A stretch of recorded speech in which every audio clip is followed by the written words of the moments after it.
Hey all, welcome back to my YouTube channel. And ತುಂಬ ದಿನ ಆದಮೇಲೆ ಮತ್ತೆ ನಾನು ವೀಡಿಯೋಸ್ ಮಾಡೋಕ್ಕೆ ಸ್ಟಾರ್ಟ್ ಮಾಡಿದ್ದೀನಿ. ಸೊ ಪ್ಲೀಸ್ ಎಲ್ಲರೂ ಸಪೋರ್ಟ್ ಮಾಡಿ. ಆ್ಯಂಡ್ ಇವತ್ತಿನ ಈ ವಿಡಿಯೋದಲ್ಲಿ ನಾನು ಕೆಂಪು ಚಟ್ನಿನ ಮಾಡ್ತಾಯಿದ್ದೀನಿ. ಸೊ ಈ ಚಟ್ನಿ ನಾನು ಹೇಗೆ ಮಾಡಿದೆ ಅಂತ ನಿಮಗೆ ಈ ವಿಡಿಯೋದಲ್ಲಿ ಗೊತ್ತಾಗುತ್ತೆ. ಸೊ ಬನ್ನಿ ಸ್ಟಾರ್ಟ್ ಮಾಡೋಣ. ಸೊ ಫಸ್ಟ್ ನಾವಿಲ್ಲಿ ಇಂಗ್ರೀಡಿಯೆಂಟ್ಸ್ನ ನೋಡ್ಕೊಬಿಡೋಣ. ಇಲ್ಲಿ ನಾನು ತೊಗರಿಬೇಳೆ, ಕಡಲೆಬೇಳೆ, ಕಡಲೆಕಾಯಿ ಬೀಜ ತೊಗೊಂಡಿದ್ದೀನಿ. ಜೊತೆಗೆ ಸ್ವಲ್ಪ ಇಂಗು, ಕಾಯಿ ತುರಿ, ಕೊತ್ತಂಬರಿ, ಬೆಲ್ಲ, ಕರಿಬೇವು, ಒಣಗಿದ ಮೆಣಸಿನ್ಕಾಯಿ ಮತ್ತು ಒಂದು ಸ್ವಲ್ಪ ಹುಣಸೆಹಣ್ಣು. ಫಸ್ಟ್ ಇದನ್ನು ನಾವು ಫ್ರೈ ಮಾಡ್ಕೊಬಿಡೋಣ.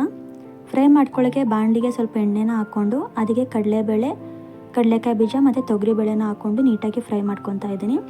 ಇದನ್ನು ಫ್ರೈ ಮಾಡ್ಕೊಳ್ಳುವಾಗ ಸ್ವಲ್ಪ ಮೀಡಿಯಮ್ ಫ್ಲೇಮಲ್ಲಿ ಇಟ್ಕೊಳ್ಳಿ, ಇಲ್ಲಾಂದರೆ ಸೀದೋಗುತ್ತೆ.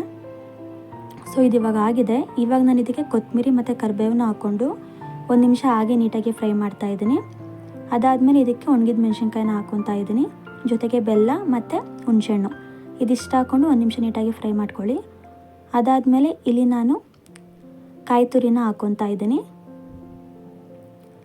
ಇಲ್ಲಿ ಕಾಯಿ ತುರಿ ಸ್ವಲ್ಪ ಕಲರ್ ಚೇಂಜ್ ಆಗೋ ತನಕ ನೀಟಾಗಿ ನೀವು ಮಿಕ್ಸ್ ಮಾಡ್ಕೊತಾ ಇರಬೇಕು. ಸೊ ಇಲ್ಲಿ ಕಲರ್ ಚೇಂಜ್ ಆಗಿದೆ. ಇವಾಗ ನಾನು ಇದಕ್ಕೆ ಸ್ವಲ್ಪ ಇಂಗನ್ನ ಹಾಕ್ಕೊತಾ ಇದ್ದೀನಿ. ಇಂಗನ್ನ ಹಾಕ್ಕೊಂಡು ಸುಮ್ಮನೆ ಹಾಗೆ ಮಿಕ್ಸ್ ಮಾಡಿಬಿಟ್ಟು ಸೈಡಿಗೆ ಎತ್ತಿಟ್ಬಿಡಿ, ಸ್ವಲ್ಪ ತಣ್ಣಗಾಗಲಿ. ಇವಾಗ ನಾನು ಇದನ್ನು ರುಬ್ಕೊತಾ ಇದ್ದೀನಿ. ಇದು ರುಬ್ಕೊಳ್ಳುವಾಗ ಸ್ವಲ್ಪ ಉಪ್ಪು ಮತ್ತು ಒಂದು ಸ್ವಲ್ಪ ನೀರನ್ನ ಹಾಕ್ಕೊಂಡು ನುಣ್ಣಗೆ ರುಬ್ಕೊಳ್ಳಿ.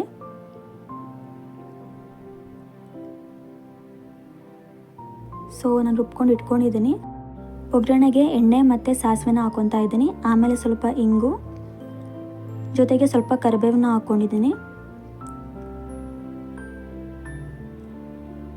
ಸೊ ಎಲ್ಲ ಹೋಟೆಲಲ್ಲಿ ಮಾಡೋ ರೀತಿಯೇ ನಾನು ಕೆಂಪು ಚಟ್ನಿನ ಮಾಡಿದ್ದೀನಿ. ಆ್ಯಂಡ್ ನಿಮ್ಮ ಮನೇಲಿ ಒಂದ್ಸಲ ಟ್ರೈ ಮಾಡಿ. ಈ ರೆಸಿಪಿ ನಿಮ್ಗೆ ಇಷ್ಟ ಆಗಿದ್ರೆ ಪ್ಲೀಸ್ ಲೈಕ್, ಶೇರ್, ಕಮೆಂಟ್ನ ಮಾಡಿ. Thank you so much.